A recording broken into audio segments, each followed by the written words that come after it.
da yeshasi wajoda ndewukui za yitum na yabonyi kam ankasa de CCTU anyezene foforo dada first school no for Sipoli na obi yezene foforo a wa for CCTU impuntu pinyere tuma aba yehwa fiti 1984 na wo plan do be school 1986 na school no tumo jare na papa enti ye kan na yewa yehwa so 84 a yetum yeze abe che school no enyin 40 years in Yago was a life begin at 40 and until this yetum yekoyim na CCTU de honum puntun abur Saturday, would you oye a sanitary pon nation, Zama tomorrow? You boom composition, he nature and cano or CCTU, no from Sipolino.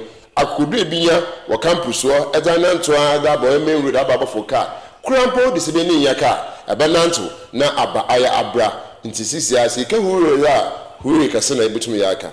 And the Hesa carcass for papa, you were engineer her, now you were a doctor saw her. Shall so today when you now want to CCTU. Eneda hinesaka oya hine VC na dama VC ni dwumetitino dama so na dama ho dwuman awon so tumoti so de bia wo no se na dwumanti na wo ba be yedwuma ye dan yo sema ba be yakohwe CCTU at 40 za na nzama papi na otumorba ye ba ye mo yo nkwezida peyefe saka ofia no ebeda hunazi akire nnazamba. At Cape Coast Technical University, every step forward is made possible by the generosity of our community. As we celebrate 40 years of excellence, we say thank you for helping us build the future. I will ensure that the dream of constructing the proposed 40th anniversary student hostel becomes a reality. Finally, I will collaborate with the government and other stakeholders to address all infrastructural challenges as already enumerated. We are really thankful to all our benefactors who have helped us over the past 40 years with your various donations in various kinds. Today we have a more pressing need, which is to help us put together a 2,500 capacity bed hostel that will help us admit even more people and help us reach our mandate of training as many people as we can with 21st century skills. So we are pleading with you not to give up on us. Keep on donating, and you are assured that all your donations will be handled in the most transparent manner possible. We are in need of accommodation for our beloved students, and currently accommodate less than 10% of student population. Hence, the Vice Chancellor was able to put a team together known as the Legacy Subcommittee of the 40th anniversary to put up a design. And this design has a hostel capacity of 2,500 bed capacity, and is going to be on a 3-acre of land that the university has volunteered to give to us to put up this project. It is a 4-level building, that is a 4-story building, relied on solar energy, or what we call this renewable energy, where we'll be getting our power from the sun.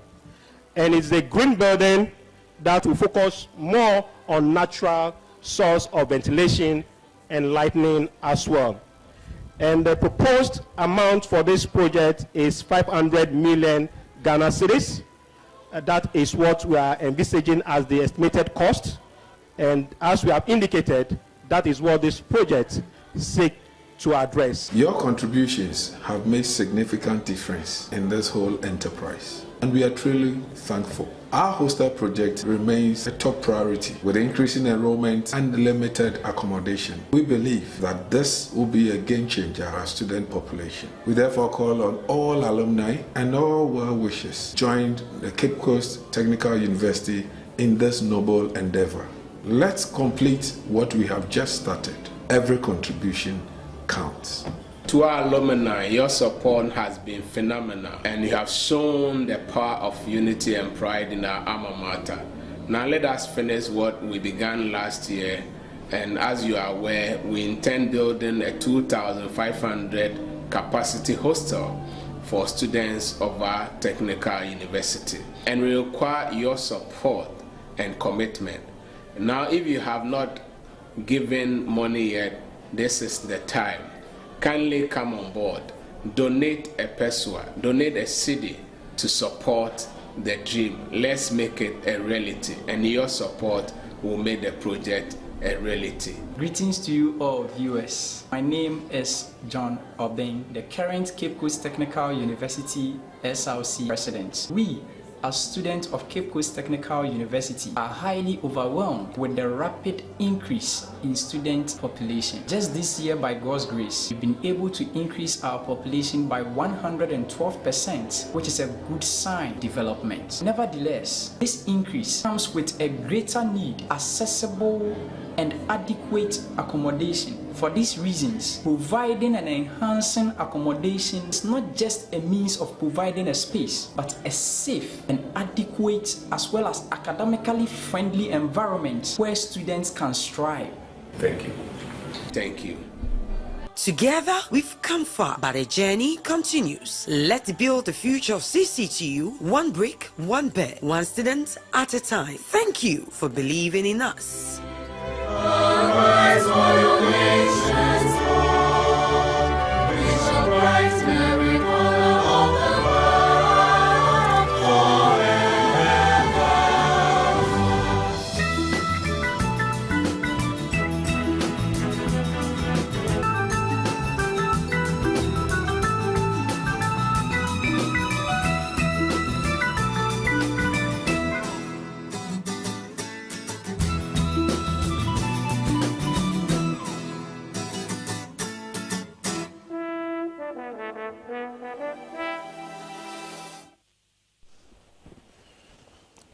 Right, yes, I am Akwaba. Yebesen Komobonasi. You are Dr. Richmond Yeboah. Odzinujuma wo oye CCTU. Se ebe CCTU. Adusiafo kusiaze ne sisia waye pakesepa. Na so de biara no onfa oye ne kasiye hoho no. Ohun do onyimu pa. Dog good morning. Good morning. But chapo me. Yeah, me adom ho here. Ebusiafo ya so. Why here obi ho here. The mission sure have cancer. That's so. Right. The man you were engineer Dr. Harry Quayson. Yeah, engineer, good morning. Good morning. Apo me ade. Yeah, me adom ye. Yeah, it does the mission sure da aba cancer. Yeah, baba bon komo CCTU at 40. Na dem pii otum no kan. Na ye sure doctor no post otum okata another oya hini ba. No, the doctor so far, until you na imbisa na some no yam, until Aminadum, Hinivis in other woman, until Eneda, also dog baba, and that's what Abba. Dog, a Yorkshire school at Jusia at the chair, school biara or all students. It's in the biara no soon, corner biara to more the friend, is in no. Na eka alumni, why CCTU, and then the Cape Coast Technical University, alumni yabazi. Many are medasi na memfa enchia ema Costa TV yahwefo mo hair summary na university mpanimfo ana 40th anniversary planning committee na mo so ene yaba abapimo Costa TV amechia mpanimfo mo da no prof kwamna banfo ejene mpanimfo a omoda anniversary committee Professor Kwaku Aduchuma Yimboache eda no so mechia committee no yeka alumni of the Cape Coast Technical University obi bia we school and also co school Cape Coast Technical University free abra yete university no from secondary school time I polytechnic de babaye na aye technical university obi bi o co school ya abra wo free school no na skasem bi had like issues bi a enya ade say bi a odi boninti na ade free ho for example 200 and as second year no na oba first year or say na oba no na de bi oni edi nkomo so senior menya military na meko ana e bo modern nya akwanya ma no ene after so year first year no ana oko military nti obi say no enye say bi odi boni bi na yi na di ana wenti me anwie school akwanya bi by no oko nti he is counted as an alumnus of the technical university nti obi bia wa famu a wa free ho say wiye say wanwie nyina no oye member of the alumni community na ye kan sa o buy na bia enumpo no yeyi wadi a ebia agbo apo bi na yeyi wadi na wanka eho etimi edema enti ye kan alumni na sa na kire but then ye sound so your association ye eku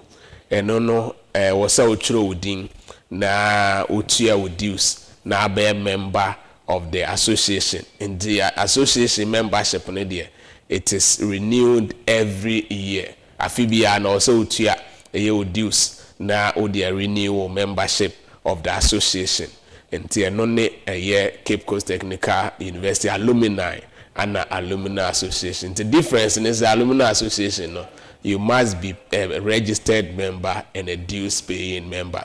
But they can alumni na obi bia oko school ewo ye C Poly Cape Coast Technical University alumnus or alumna of the Technical University. You can alumnus and there's a bema bako and alumna ne oba bako nti nyine kaboma na ya alumni. From the time yete alumni yete Cape Coast Technical University no, we have produced over 20,000 friends saying old students and as alumni. Some are doing very well in the works of life, especially in Ghana and even outside Ghana. In Ghana presently, I can mention say Abai Krawabe positions in government. A year opening Mutalib Awal no a friend is saying Chief Executive Officer the Ghana Heavy Equipment Limited. Abai Ejma Mutalib Obi school I think in the 2002 and Obi a year C Poly then. Yes, also yenua no once ye gweni dodo na friend skillful year Thomas Hughes Emisa skillful on also by 99 in the year 2002 I think 2001-2002 academic year. Now the deputy managing director for National Investment Bank. You yenua about Felix Yawo Ajavon or executive director at the National Folklore Board. Ye ka Folklore Board na Ghana ye nyom ene ye ntade prints no edinkra symbols no omo na ye government agency omo heso say nkrofo pirate nkrofo fabra omo nsiki permission e Ghana ha ye nua ba ko Felix Yawo Ajavo ono ne da no na ko forestry commissions wa ye deputy ye chief executive officer ye Kotoko Elikem Kevin Kwame and so a past to the former SRC president Tamaye Ohono and Ano Honti.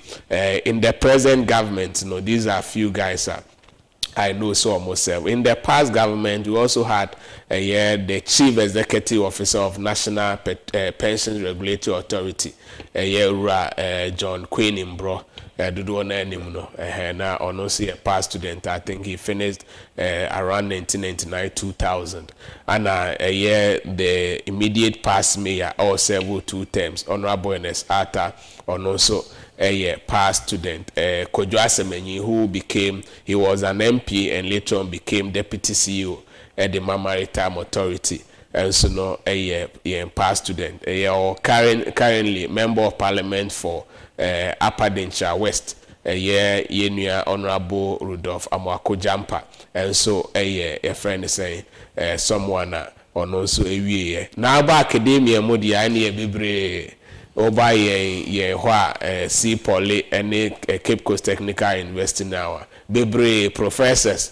I think we have about 6 professors Omunyina no past student Professor SK Ansa, Professor Eric Arre, Professor Kwame Nabamfo Eje, Professor Jonas Ekwayanka. Omunyina no ade so muwie school. Me no ka say ye 6 deans no 3 of them are past students. Professor Kwame Nabamfo Eje, Professor Eric Arre, and Professor Jonas Ekwayanka.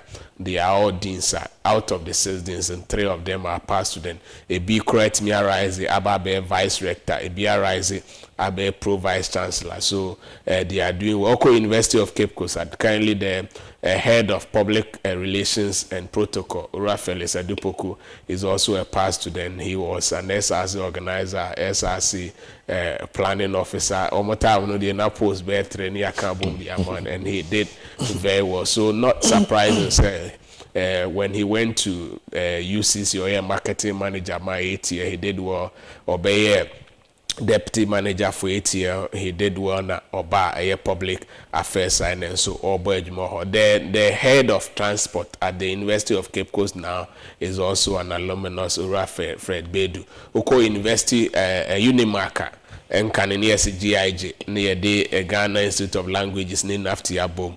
Okoa internal director of internal audit May Harriet Quia Kakari MCA past student and the time pass no na president the Ghana internal I think audit agency or more equal no na or ye president afi nso ye wo ye nua bia ye hono marketing Dr. Joyce Manu and also HRD or Unimark. And so in academia, so many of us are in academia across all the universities in Ghana, Okota Kradia, Binya Ibi, Elho, and other universities in Ghana. And yeba a corporate word and so on.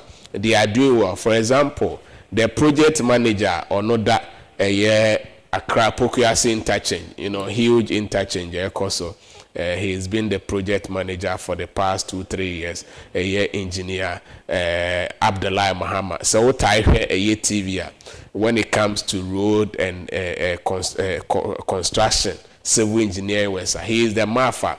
The top stations in Accra, Multimedia, City, and all that. They engage him. Engineer Mama Abdullah is also a past student. He's on a project manager or her.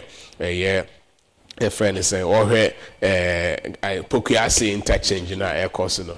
Na me can say no, na me can say as part of engaging the alumni no, nkofo amabo mudin no in the past week and before. From last year, we've had the opportunity to visit them at their workplaces. Mr. Ambroni or Mabodin, we visited them in the past last week, and so we visited some of them. Before the anniversary, we had the opportunity to also have the opportunity to visit others. I just mean fancy now. For example, Solomon Oko Blue Skies. He is a big man there. He manages about 3,500 workers on also a civil engineer in Waha or very well. And your Ghana share company limited, and so no a private entity. The CEO Uray Ronedu, and so a past student. There. So all West of Life, I have our past students, and they are doing very well. Alumni na kakra na din kakra so made me about na nkrofo who say 40 years and has been impactful for a year alumnus and the people alumni and the alumni of the Cape Coast Technical University. People who passed through the Technical University are doing very well. Engineer, surveyor, Dr. Jeriscot, Henry Quayson is also one of us or a past student. And Usiana no say and the Technical University. Yeah, me also say once I sit here as the president, they're so Miko school now, especially in the engineering department, we have good number of them. Dr. Penny Esrifua Obeng Munyina Ako Tekpe, Mr. Tekpe, Emmanuel Tekpe, Mr. Amano, all of them were in the school. You call Dr. Jeriscot Mu department. Almost 90% of the staff are past student. Your engineer Dr. Benjamin Boahi Akoma or no ye past student. Sansuna James Opon, and so engineer James Opon ye past student, and a whole lot of them I just say yeah the whole more boy and no but the main administration, even a former director of internal auditor Orlando is a past student of the university. Oko a finance, a deputy director of finance, Ura Fred Apia Omunyina no almost doing diploma in business studies and all that, and generally the university has impacted a lot of people and has also impacted the city of Cape Coast, producing a mayor or not the only mayor or the MC in the history of Cape Coast. So it's maybe 2 terms, then it tells you that we have contributed to the development of Cape Coast. Doctor, so kada olokwancha obokwa se antunu choka and then no doors obobuba, and it's good there as a leader you should know, you should have history, because a leader without history is already be no tomorrow. Until the national president Alumni our hand the person they abano name yenko Mr. Dr. Harry or na inko be the engineer ya actually was the legacy project. The word legacy project, why the legacy project automobile. A branch is in 14 church, whether a bottom and sign ye did a boyimi at you, but legacy project, why? Yo, Medasi, na mitia wait if we na nimpam pimpima wait anope wait or Costa TV. The mason is in Chiama school no more in paying for Wadano, na 40th anniversary planning committee. Penyin odano Prof Kwamna Banfaje na enuanoma ye hina ye ka ho maso ka ho ma ye di djuma hina ye chia hon legacy project, yes. So ye can legacy project na ye can de in fact ashenso bribia obeye ansanda ho na bibi obeye ashenso a ochinamba ana edachimba bobotumzi wenyu esidu na wehu de oh dama bria ye damadi na damadi bobazi manke ye hwe henim panyimfo oya ebi wo ha wonka ne mfia weja otade ote na mmame ye nurse no ye nurse dodoa mpanyimfo na wonfia kwenyim ebi ba ne nche na obi se maame mpocho wonfi be ya hen oh dama o use history and assembly osi na odaye ashanso nti se wala fast na enyim data ehwe da membre na etuma da aka de okay no na ebo won fe be edusia and ebo be mfe eduonum ma oka ho nti se ye kan legacy project a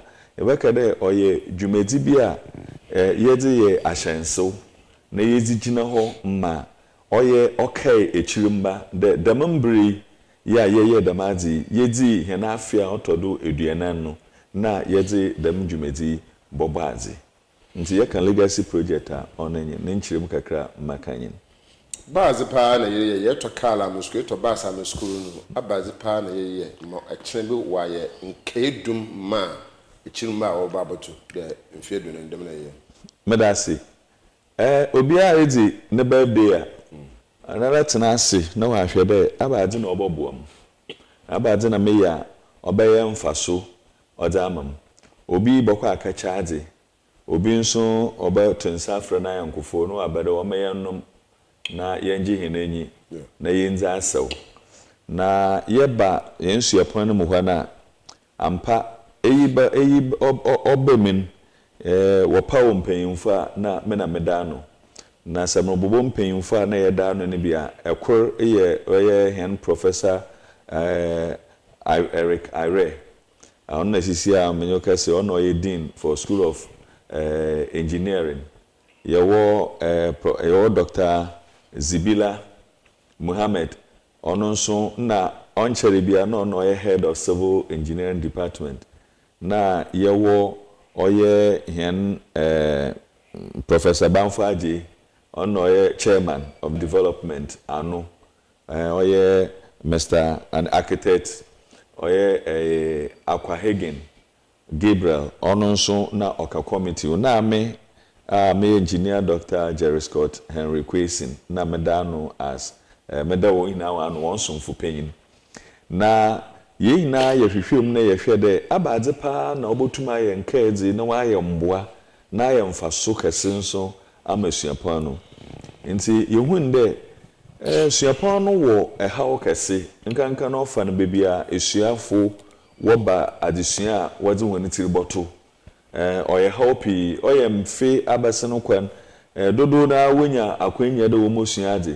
ba bebre kankan kwa na wo fi mbia echirim nkran tama takra de sunyane na mokeka ho wo boda na akaye asam because ode wo hwe bebi a oltue no school fees na ba na okọ hwe bebi a ordinary bottle na yeyi na so yenyim de dan samade onya haja ode fom nti yehun de se afi se school no suapon ne bedi ne 40th anniversary na yepede ye bribi obaye nkaeja no yen fancy wode yen si hostel so na menyoka se suapon no wo hostel kroten yenye bi nka ho hostel ye won fa de nyimpa dodo obafa abaye abroda abaye 300 nanso ye wo about a student population of almost 7,000 nti se yerehwe ne dama na yentum so nka de yebenya hostel a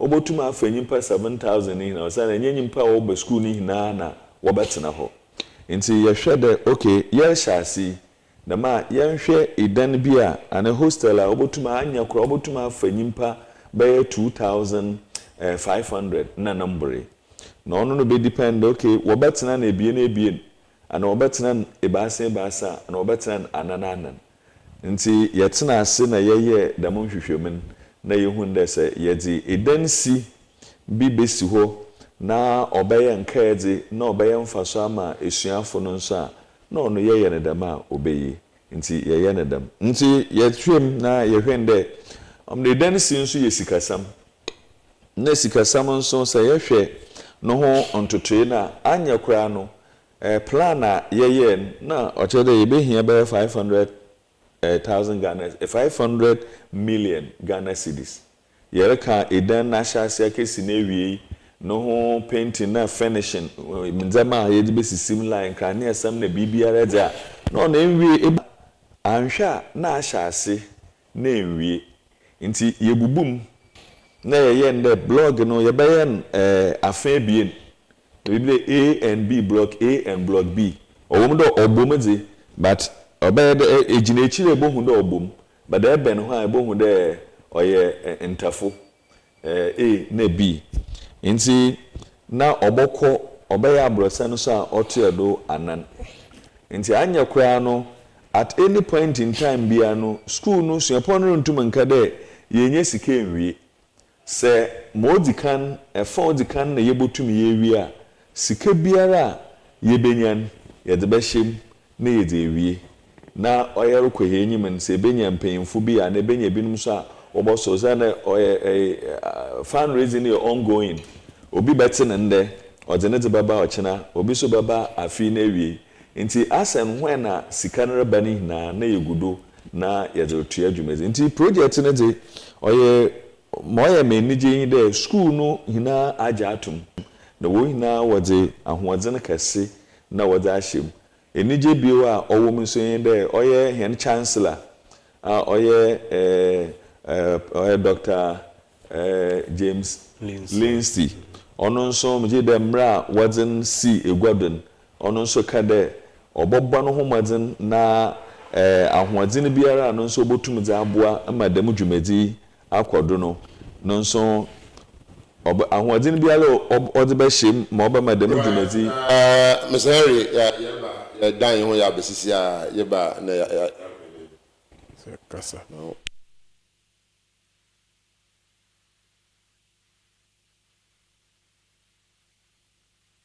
contribution counts. To our alumni, your support has been phenomenal, and you have shown the power of unity and pride in our alma mater. Now let us finish what we began last year, and as you are aware, we intend, and you have shown the power of unity and pride in our alma mater. Ono nso ode ahoodzen kase she yan hwe dem project ya ye ka ho asemi ane na otumaba yes ti project oninyi ejinachi no ehu ebohu de oyeda na obom na nso sa eben ho a na ebohu de oyeda na oyeda ntafo nti yeye ne dam osan de yempa de yebaye ne kas obobom a ebia ahoodzen wosika afam no ontum nwie na oche de wa ayen sensenim nti at any point in time no yebotum na yakodo na yewie stage biara yepede yedziwie.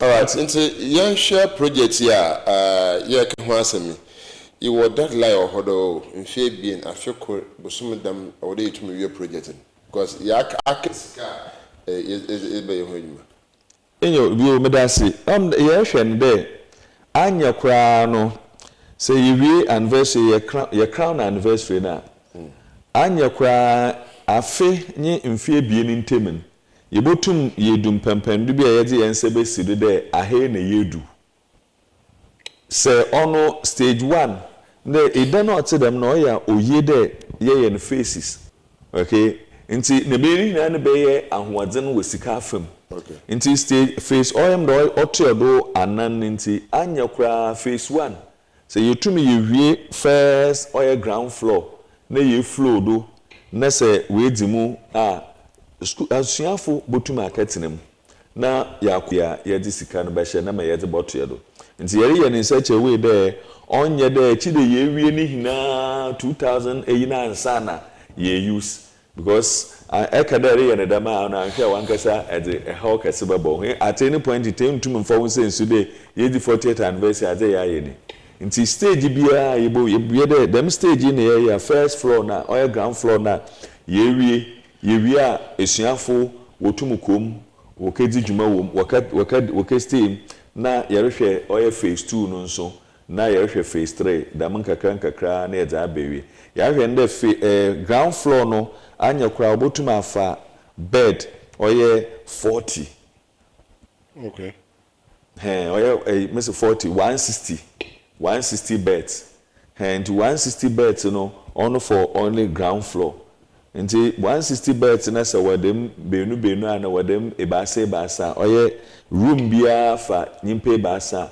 yebotum ehu de obokọ enyima aye na ebi onso mamaka ka ho nso ye de oye enye edan bebi obeda nkoten na yadwe no ho bebi wo ma oye shop wo ma oboton oye tax shop oboton ade obi hia bebi ata enye de obesa na akọ echiri ansa na we Kenya nti obebi a obetena bebi a obedi agwo ebi opede wo hwe TV bebi obehwe TV bemti oye complete setup a obedema efu udem prayer na oche de local school dabi jumedi a facilities ahoro nso wom sikabotna yetuma ebozin oye 500 million Ghana cedis yetuma ebozin Sike me yetu person na ezebo no another ankra ba no ho abobo hin another yebo ha na sike wo nsem mbobo me yentumi inside medase maka kakra na ewia Dr. Yeboah nso odibi asodo mama kanye de oye penyina ode school na no wa paw ejine tuku a won na wo hwe na wa ye ntotoe wo sika fam biara yebotum na yedi djuma yedi esi hinenyu aben nti ihe as am anniversary so be krabo hwe a ode yetumi yedi djuma bia otere yenye dan bi si ho na no hu sika a yebehia no ono Dr. Yeboah ka ho a mpanyimfo a wogudo na wore ye ho ntoto nti meje ho na aman na waka ho asam no Dr. Yeshua alumni president national president mboa obuama dan yetumi akọ medase na ye kanisa na senior mini apani kan no sanete fundraising committee vice chancellor and the dano abra share anniversary planning year subcommittee or more a plan buy for legacy project no na who be here as a yebepeska yede be jumedi na nti no vice chancellor ethics committee no ankasa ana oye chairperson ana chairman na mika committee no the other members of the alumni community ye botai ne se o si raise sika yebetimi edi se jumedi no nti abra ye launch not the launch, but yes, Abra launch the 40th anniversary fundraising kakra. And power in chancellor so anyway nti doc etie kra no ono ano kɔ ye list na ɔde ne kakra aba probanfo agye oba ye list na ɔde ne kakra ɛde aba and a good number of share yenu abema skillful Thomas Usemisa ye catch and say this is what we started nti nyankopon ya adoma obeba the climax obanso or the kakra so ebeba and other so we are meeting people and telling them say botadom na modimo donation aba na etimi aba abeboa na beyond that so no ye paraphernalia bia eno so no ye ton na ibetimi enye ska kakra ewom tami ye shemi say planning committee no and they buy yard 50 cedis to say wall clock na says 80 Ghana cedis your pendant the bokamo and so ho nkofo wristband the two and sa yebi ye paper bag and so ye dinyama gum nti enyama bebre na ya otobia and also no ebetimi discover now we have a challenge na challenge ni say wotimi bomodin na wiska free be 1,000 Ghana cedis ede kosra your acknowledgement wall no ye de umfonyini ebetimi afam ho nti in the past na bi mu ma 50k bi omon pes 50,000 on pes e bu omudin bi mu ma 20,000 10,000 300,000 to say dem di kan no ya ye no fa obahwa enche obahwa abo say the main administration block no obehu say ya ye wall acknowledgement wall sampani mfuye omo pictures ti so to 300,000 or picture no size no ebe bode it me the donation no aba na ye kan sa de me mfa akonye so na me announce say ye wo short code ye kase kura betimi abo no audio we trato na sika no short code me bocha one for process to his scanning. I think we have it. If I'm to do na fe ye hu na ye sika ibiara to na dey na aboa indicate to be so even the short code no we've said yes star 772 star 4040 hash you say ubetimi just 40 Ghana cedis yes and nine nti just 40 cedis nti all the 40 cedis all the only skakra no betimi e di 40 years to betimi e di 40 cedis e di aba obetimi the 400 Ghana cedis di aba obetimi the 4,000 aba betimi 40,000 obetimi the 400,000 4 million e di aba account so your bank details no e Prudential Bank e UCC branch account name no CCTU at 40 na account number no e 022 19004700025 we your numbers are obetimi day your friend is saying donation ediako once you donate the university through the fundraising committee no is going to acknowledge a year wo gesture why na emwa or the abonti we ne kwan ya faswa ye dey raise the money also we have engaged some corporate word say omombra na omombra may support ebi ometimi aso yasene na ya ye bibi ewie bia floor bi na ye de omudin etimi e de atoso anase bia ye wi a ye be entertainment room JCA tibia JCA no kro betimi afre no Jeriscot Quayson JCA these are some of the things I hear na ye there resist kenti so wo tie mi na wo wie school CCTU and C poly and I say mpono oye obi a ogwai oye obi a Ghana ni no anije technical and vocational education ho is a call to support ye nyina na ye kakra e wono ye timi e de a support ye hesi betimi anya reasonable money betimi mobilize reasonable money na ye timi ashage media na almost 7,000 students na 7,000 students ni yetimi accommodate only 200 plus and it is less than 4% of the population so what it means is we need a friend is a support if handing over of site to a half-fast or no contractor or Babeboy 800 capacity hoster get fund and funding. Now, here said media 2 years and a bit. So what it means then the next 2 years, no, and I say be after 2 years, ni benya be 1,000 bed capacity for year students, which is still not enough. Yenya 1,000 now.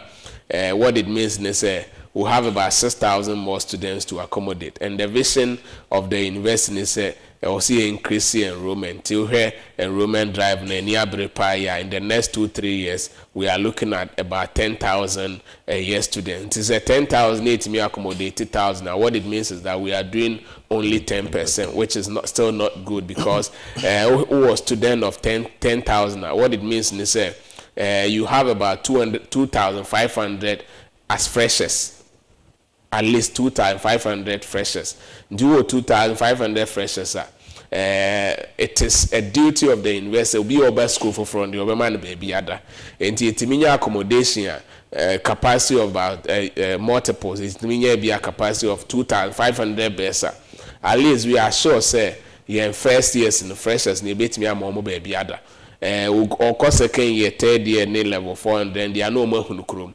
Obi kura betimi akwa current baby one kafo and I say abra no watna no abasku but fresher there we are younger onim baby enti you need that accommodation ti ye besre say we have huge a year accommodation deficit enti ye besre say ye nyina ye be support even less than 40 Ghana cedis keto bi enso obetimi e de ababe support and we appreciate it. So yet me enya a year hostel project, a year legacy project for the 40th anniversary. To me, sure say by the time you be the 50 no, the Jubilee a year celebration. We can also mention say when CCTU was 40, we were able to do this project. Down assembly CCTU in your 40 years, the mountain you to me then mom a do Mobile a for that, it's Juma, you're the same corner for the shot, it's the dark name. Into a busy engineer there. Taking care investing you to me, you should the yet. If one a kafa or ya Nimzia above 1 year to me, Sedana, nay, I'll call a chip cry yakaphobi. A bra we have engineer, a bra you will be man, wolf school, Miss Wabaya as well as yes, they told the year. It is there, a hankasa. You watch a cheerful charity. We are part of this burden apart from fundraising. Or your doctor Quayson. Makade na oya ebimo enshada nsasim wi. Sa aban ridi juma. Oya aban no ridi juma. School near waba adusuan only insurance. Inti entuma nkade school near waba obosuan ade no. Aban reusing not them because your international laws are who are order near labor. One ambassador obey the labor. Or better obosuan. Into a dodo na oya now was where a technical if we school for mason for where engineers for and so obanda worry you no aka for bi wan chan na de enya wo pia enya ya enche na mom oye oman nhyehyɛ constitution na international treaties ahorow oman no odi djudjuman odu bebi na oma okwan de fa wesuafo na fa djudjuma kakra bi a yeye ba mra obata hon oma okwan de fa esuafo na wonko ho na wonfa nka ya practicals wonka ya edjuma na wa aba obi presisi ara asamonto ebeka de obi adow na se obi presisi ara na ebohu efia ofim na mana maame anana papati nti bebia osede oye school no because we engineers ahoro maka ho bi ye djuma ahoro nkrofo engage yan ma ye djuma ahoro djuma bebre so wo school no so engage yan ma ye de boa school no enema nko ye wo bebre wo ho a obia wo djuma odi na odere boa nti odum pempenda osede ye in house ye nya obi fifi ofi hia ye mu na oboa ma ye djuma ya mbra abesenko na ye kodo nso ye na mama obia face na enyu de oh what's where technical university nso we si den wakafo obi wa nchen na obey school near wabe school do obosia de ofimru tubere no dwumadzi no kodon yenye hono koho okobo okohu mo rokodo woboa mo rokodo na mra makwan de edi school ni bedi dwuma otedam edi school ni bedi dwuma otedam pemfese nsa oye bien na tebi no wazo oye na yinfoso wazo otomo oye ifere ya mbom na efi ntum na emfankasa nta wosi de emfe edidi emfamfrakasa edidi an edidi erkasa na etum erkasa ye ko doctor wa na pe yin sha asere no oka bebire the alumni were 20,000 school for wotum owie ochechire ma yibi so doctor dem 20,000 anyina hense etum aso hono do anahu ya waati za otum no rokodo na hwan kaka so otum tere doc medase I think say me sure so biana at this moment no better because of baby for a war anyway, so we have made it our duty say yebepe akwan bebre so to reach the alumni community TV so yaba no pay is one of the ways bet me reach the alumni community social media platforms and so bread to bread yeah the tour. We also organize a year online virtual meetings and last year Sunday for example we had one of such meetings yeah members and past students discussing how we can support the project. University no handles and so social media and abbreviano there's an opportunity to share some of the things then also I mentioned to you earlier say corporate visitations and so led by the vice chancellor no we've gone visited some past students in the past coming weeks and even after the anniversary climax will continue to engage and have conversation to solicit support for the project you so ekwan bebre na so na ye dia reach past students and we'll get them to come and support the legacy project ye nyina ye konti ebia wo tie na so wo hwe na no pay na you want to support and I say unim penibia we school or technical university at least me hu na yenso yenko engage no na yen support assign pani betimi ediama and once we do that I'm sure say yen nyina eke ho bom na ye de peswa ye city edeba we should be able to reach the target e betimi aye yen legacy project beyond that I think say ebia wadanfo bi nso a odo fata odo edema the technical university you can lead us to approach that from because it will be more naturally no or more nkofo am person or more eboa for example abra fundraising me uncle bako I spoke with him kwekwetu ya for me nim so nim na TW radio club 161 phase launch and all that meneno Edin Komo, and he was very happy, and on the day he came and he gave us a good money. I don't think so ebi am a boy scanning mode Crawford because papa no win to obi am akwa no pa Crawford the omo have command and Kwekwetu for came and he supported very well. I think is one of the so far or no the second year or kama or more ama sika kesiye no or kama hobby and so be our phobia we are looking at that. You can also lead us to see that person and see how and say it's a long lasting relationship building. The university in return has so many things as partners, or we can even do to support your business to grow. Yenkoso na yemwa na yentimi and do a target no, and I'm sure say yetimi do a target no na ye put it together the 2,500 capacity hostel near the 200 or only 800 there. at least now year cut 3 times 500, so we are making progress. And so if we have a university of 10,000 students in the next 2-3 years, need to accommodate, let's say 30% and not 25%. It's good. It's better than what we have currently. Yeah, Doctor, engineer, young shed in the Yeboah, the baby Engr, many been a man, need me go, oh, I can't sort, oh, purple light, I can't sort, purple light, the man, and bid out with the shake speech in one. Assum, nay, young Hoshi, Nanka, ban for fruit maba. You just there, and I'm you to me, you two were hinting. Yes, he did not see, my neighbor shall see, ya lunch in easy. I finish the animation project. When are you going to start the project? Medasi, nye get fund. Another aban na orbesi na akade aban sesa benti. Or there aban for aban or tonobu no hwehwe nkratem no ye moze ansana. School na la suapon na orobo photo. Na oza ye nkai en ode sidan a obaye nkai ama echirimba.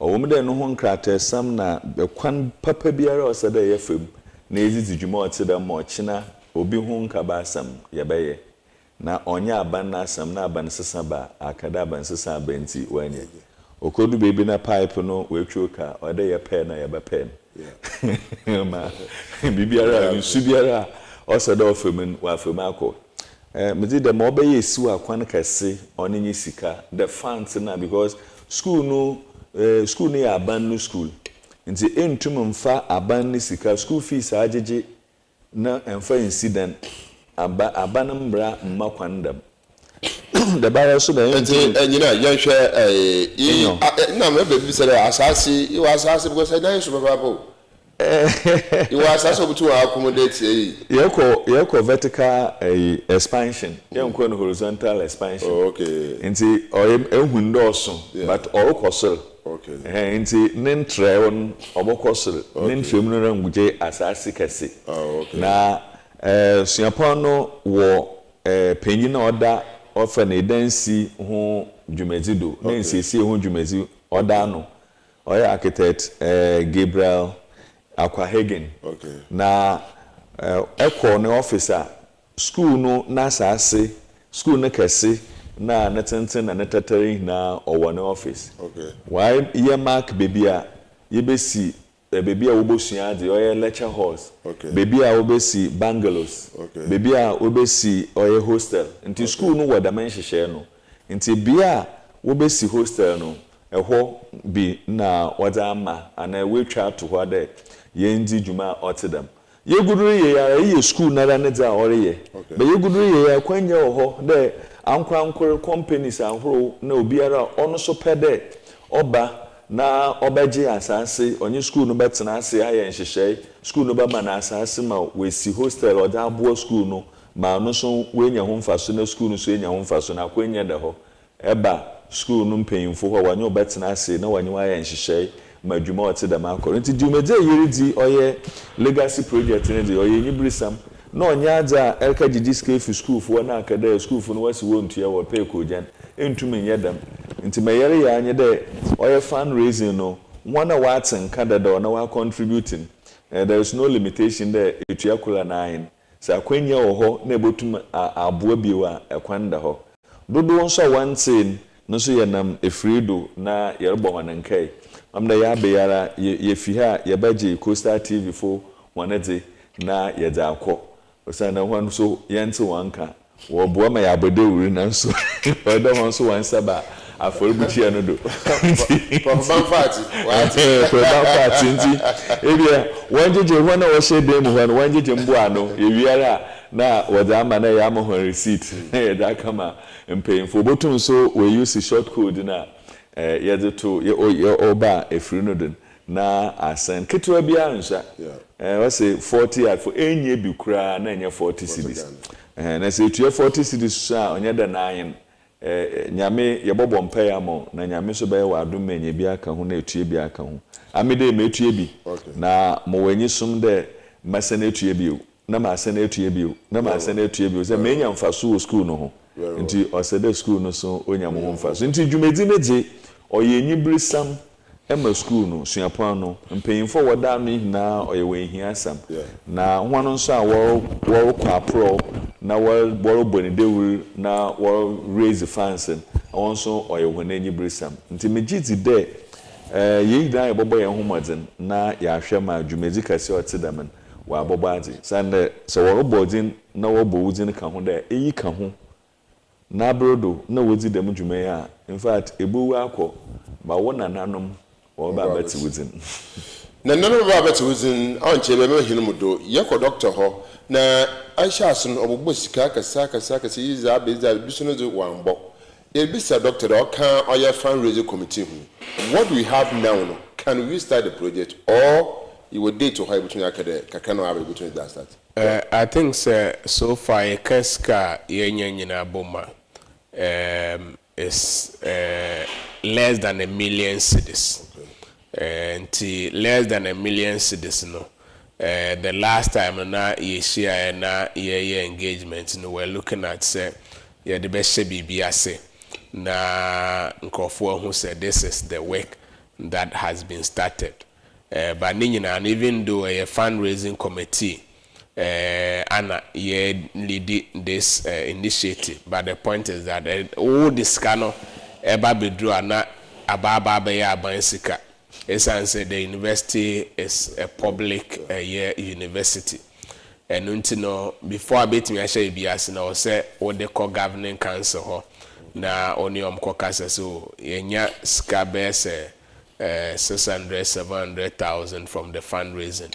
We need about this amount of money. Until your blessing, see a bit media should be biase, and as you train mobilize kakra and fankaho. Until on the 12th of December, no, the governing council will meet, which I am a member. Until share, we'll have that discussion. Yeah, we say kakra nianyano. Yeah, they shall see. Na they shall see how we going to mobilize to continue because I'm saying a better BBS so abandoned, and the point is that sky we can even yekasi de kwako she BBS na se ni that so say in the immediate you bet me mobilizing more nurse and faso bi amaso no between now and 12 December ni ehwe ahokeka nkofo edi ska donation but based on that no we can take a firm decisions and all senior contributions in econo ye share jumedi na se a bosumi bi ebetimi a raise kakra na ye de ato senior yem first can koshe for my bra project no I abandoned. Dog mpeyfo aka wa asem mi de wosem kono foforo osomane nkati nkono ayede da oso anu so osomane nkati ye hwe the zeal it is shouting because anniversary engine we ekwa dom tumagina wa wotu ye gizide ye anniversary ni wie ye kwasawa ya asa ni hina kwawie ya still no scale here here sent to me the zeal I to me do yejume e bokore demara I think so because vision ye de yes ade we no ye nyina ye gitum se enye an event ade a nkakra na ebetimi mobilize engineer say a legacy project for the 40th anniversary. Until her 40th anniversary no crampo na 40 years na nkasa no AC a year 2024. But then climax no eba 2025, which is the 41st year. And so similarly no young project no enya de say no adia me fa say fundraising on the after a year climax near jai it's going to be a continuous process. It bet me mobilizing now funds now within the shortest possible time no it bet me a project ni nyina ye who say oh CCTU 40 years ye launch a year anniversary ni fundraising no and yet me a raise scar ye de a year project inti nya de say ye better so because like I mentioned to you no ye hu alumni bi or a corporate world ene abemo ye ni omo edin sound so and we cannot have a conversation with them all of them before 28 year climax no November climax number. And even after the climax, we will continue to have that engagement and that conversation on mobilizing more. And some of them have been discussed with us. So some corporate agencies be almost bit mini or makasa, no almost abefa part. Now at the end of the day, no, we are. It's a legacy project. But it be a hobby or what a bit me floor be me I say Coastal TV floor and I say Coastal TV wink and now hall na bibisa na etimi abuanti even though babe clamase on the 28th November the fundraising is going to continue until we mobilize all the funds we need to finish the project. Na pacho amafa kakra nka mo kan hu de ye wo nkrofo bebre nso wo ha tam bia no opeda watena ase na wo hwe de aso kakra wonye no wodire ye den ansa na no so na kakra bia oza abosodo enti ye hende ye wenyi sum de as ya shasi kakra bia ra se nyame charge council wo ma approve de mo wenyen won fan shasi na se ye shasi ho na yebuhu dodoara dodwara walaba na obi ade na kakra ode bosodo na ewe nyisum de obayi papa obokodo nso ye mahelemudo as a project committee chair asem je jahine de medase asem mezi jahine de waza yi na wara na aye school no bobo adin odin fasupi abre yemu binum pi se owum de wo school hina anya hwa na ekura but the hwa na enya wo foundation wo fapem sha ase wo ho se ye basic school na secondary school fi wa the wo fapem for tertiary level no hwa na sha ase nti se school otedam enya mfaso otedam efi school otedam no owoda wo nso mbredu the school no orma no hodo no wetu anamon bia kakre biara ewan woso ediba na edibobwa sisia na nyanyimzi nkoten na yerhwehwe sika nso na ezezi djuma atwen echirimba nyanyimzi nkoten na epiro nkonta so ka ho nkonta ka ho papa ye ko doctor ho na ye bisa na pro na wi na so adana asama da abawie na ya mehinum do dog the current student asisa wotum wo ho no ya ma ho ne hihye bi assignment bi then so to me if they are not going to pay nothing grandpa the social media year turn hinadin are they giving them any assignment yeah I think say ninyina na ye public affairs akasa as young engage students no na ye almost no ebe use social media enka TikTok ne ye Facebook YouTube na omode a support the mobilization and apart from that no so Engr so can also support by way of say entina onyama na souvenirs ni aya ton ebi o ha a wristband there me fan say 5 Ghana cedis and no student can purchase an brooch and nyama na ebo ensheda nyedin Engr na betimi ato and I'm see a tonti no enya de sem faso no does e bi o ha 1 cedi bi o 2 cedis na that but keto bi enso and so the students have a role to play in the mobilization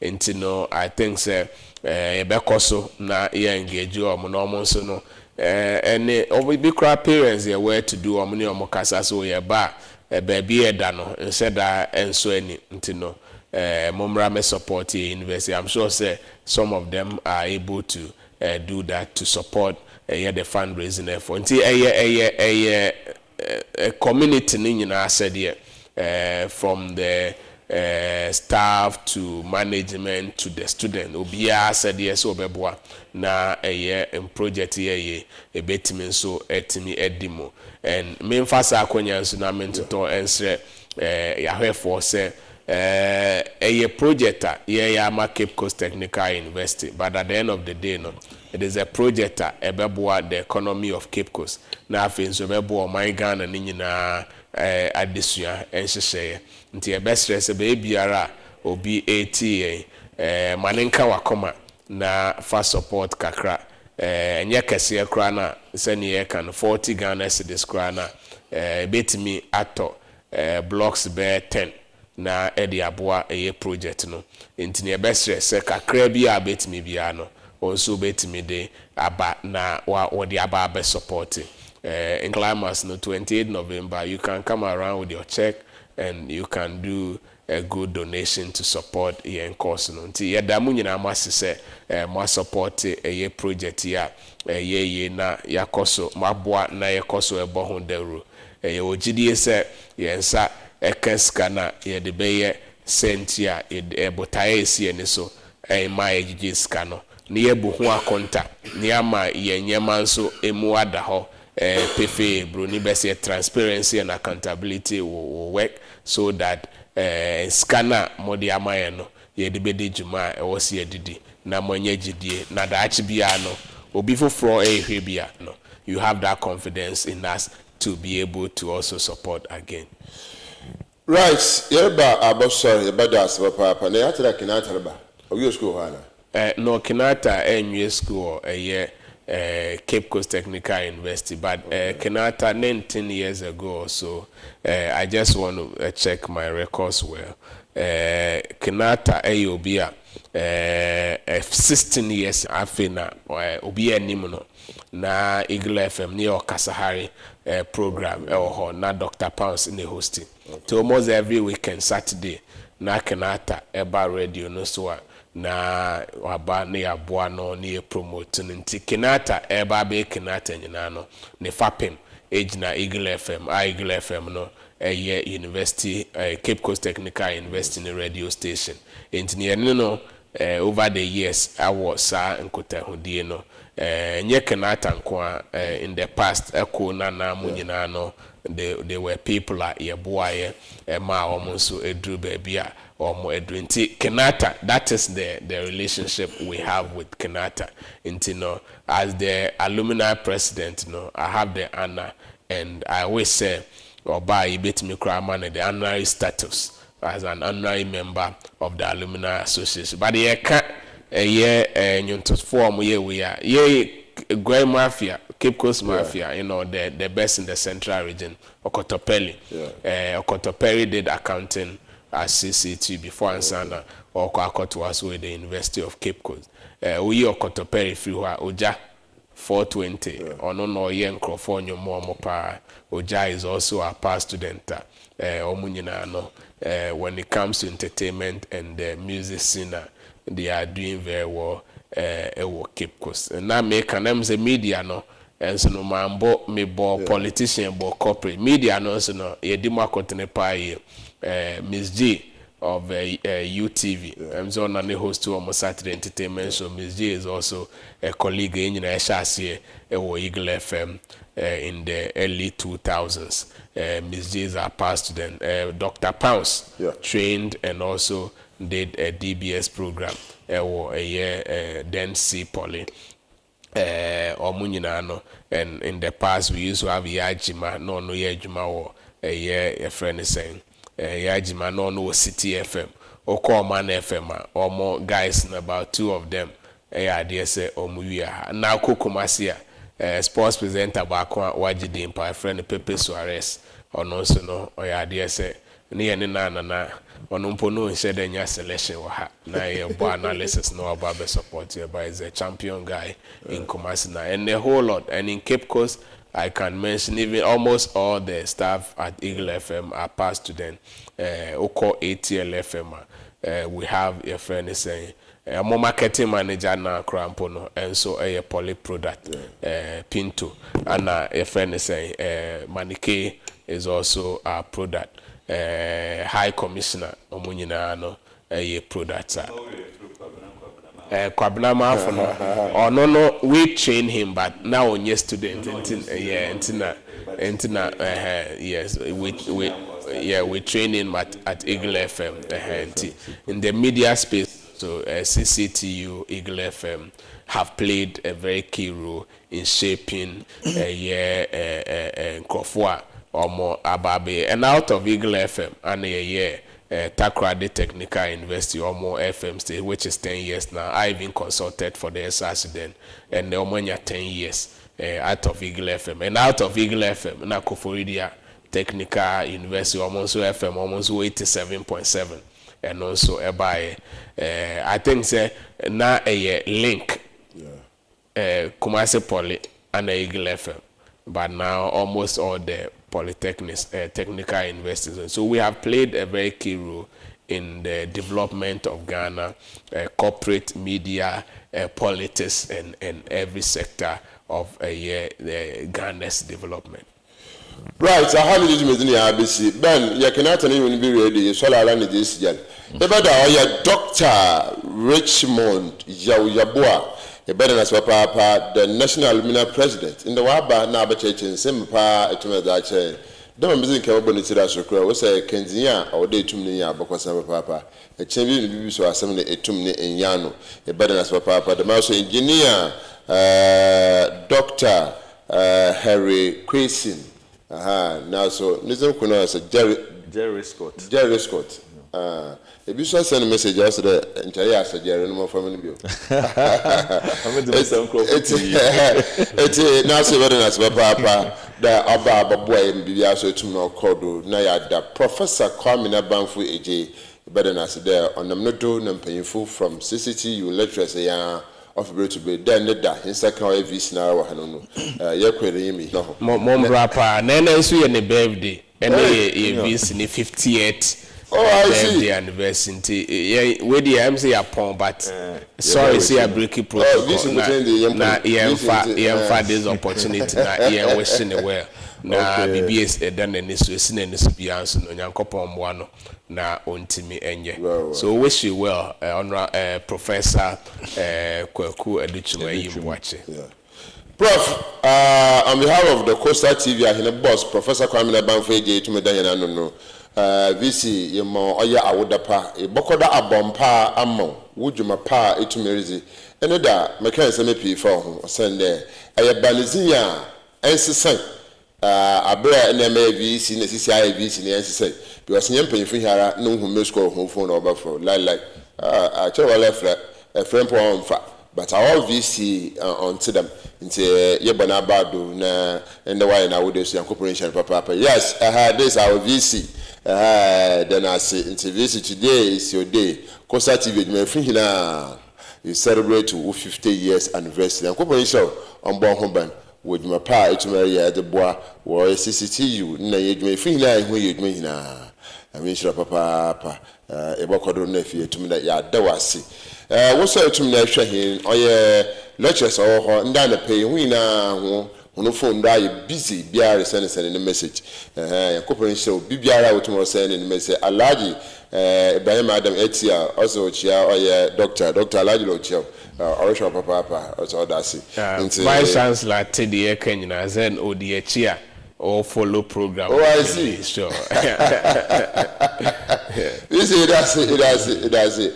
Obiara then I say corporation will be what say to me I share be will be a corporation female na pemi hu yedwuma ben en corporation papa alquire by corporation na professor automata hinechi Professor Kwamina Banfu and corporation papa be to me share corporation papa business Omar Bin Abdullah oh you too far le pay ad for person yesha ma we na money say money share me just on you man here baba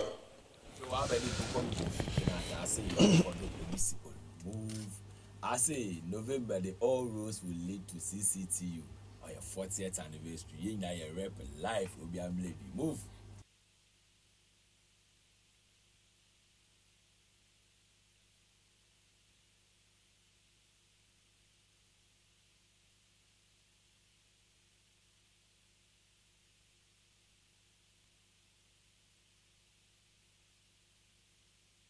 Still becomes a reality. Finally, I will collaborate with the government and other stakeholders to address all infrastructural challenges as already enumerated. We are really thankful to all our benefactors who have helped us over the past 40 years with your various donations in various kinds. Today we have a more pressing need, which is to help us put together a 2,500 capacity bed hostel that will help us admit even more people and help us reach our mandate of training as many people as we can. Keep on donating, and you are assured that all your donations will be handled in the most transparent manner possible. We are in need of accommodation for our beloved students, and currently accommodate less than 10% of student population. Hence, the Vice Chancellor was able to put a team together known as the Legacy Subcommittee of the 40th anniversary to put up a design. And this design has a hostel capacity of 2,500 bed capacity, and is going to be on a 3-acre of land that the university has volunteered to give to us to relied on solar energy, or what we call this renewable energy, where we'll be getting our power from the sun. And it's a green building that will focus more on natural source of ventilation and lighting as well. And the proposed amount for this project is 500 million Ghana cedis. That is what we are envisaging as the estimated cost. And as we have indicated, that is what this project seeks to address. Your contributions have made significant difference in this whole enterprise, and we are truly thankful. Our hostel project remains a top priority with increasing enrollment and limited accommodation. We believe that this will be a game changer for our student population. We therefore call on all alumni and all well-wishers join the Cape Coast Technical University in this noble endeavor. Let's complete what we have just started. Every contribution counts. To our alumni, your support has been phenomenal, and you have shown the power of unity and pride in our alma mater. Now let us finish what we began last year, and as you are aware, we intend building a 2,500 capacity